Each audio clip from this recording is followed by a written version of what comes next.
Hello, good evening to all of you my student. चलिए कक्षा 11वीं वाले आप लोगों को जो है प्रश्न क्रमांक 6 तक के प्रश्नों का समुच्चय निर्माण रूप बता दिया गया था, है ना। 7वां भी आपका कुछ ऐसा ही है, आपका समुच्चय निर्माण रूप दिया और रोस्टर फॉर्म में लिखना है, लेकिन इसमें से थोड़ा सा एक शब्द इसमें ये लिखा है कि सभी अवयवों को सूचीबद्ध कीजिए।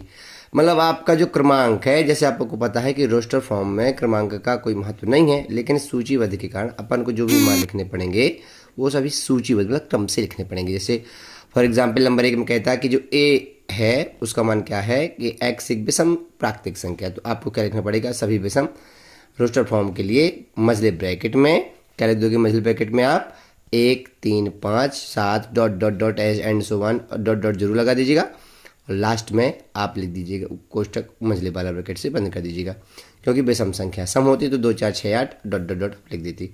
आप यदि वहाँ से लिखना चाहें तो आप लिख सकते हो कि सभी विषम संख्या 1 3 5 7 होती हैं, अतः इनका सूची क्रमबद्ध रूप 1 3 5 7 डॉट डॉट डॉट ग्रुप में होगा।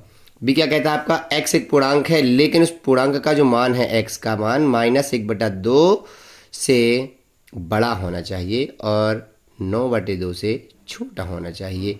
मतलब आपका 4.5 से मान छोटा हो और -1/2 से बड़ा हो। तो स्वाभाविक सी बात है, पूर्णांक देखो, पूर्णांक आपके माइनस के भी होंगे प्लस के भी, लेकिन जो -1/2 से बड़ा हो तो कौन हो जाएगा आपका, 0 हो जाएगा, 1 हो जाएगा, 2 हो जाएगा, 3 हो जाएगा और 4। ये x के 0 से लेकर 4 तक के मान ही हैं जो -1/2 से 9/2 के बीच आते हैं। तीसरा आपका क्या कहता है, x एक पूर्णांक है जो x² से छोटा है, बड़ा है।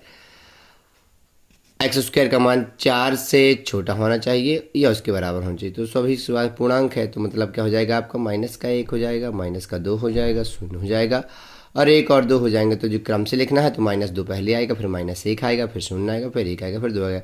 तो आप उसी प्रकार से इन शब्दों को, जितने भी प्रश्न हैं आपने, ये 5 ये हो गए और फिर ये आपके 6वां 7वां 8वां, तो इन सबको सॉल्व करिएगा।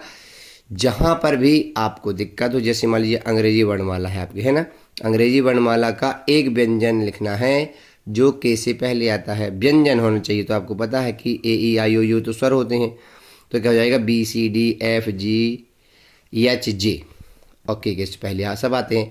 तो आज इस शॉर्ट के साथ आपका 11वीं वालों का अध्याय 1 का 1.1 प्रश्नावली पूरी होती है। अब नेक्स्ट अपने जो कुछ डिफरेंट टाइप एंड सेट हैं, अपने समुच्चयों के विभिन्न प्रकार हैं, तो नेक्स्ट शॉर्ट्स का मिलेगा। तब तक के लिए वीडियो को ज़्यादा से ज़्यादा लाइक करें, शेयर करें और चैनल को सब्सक्राइब करें, बेल आइकन बटन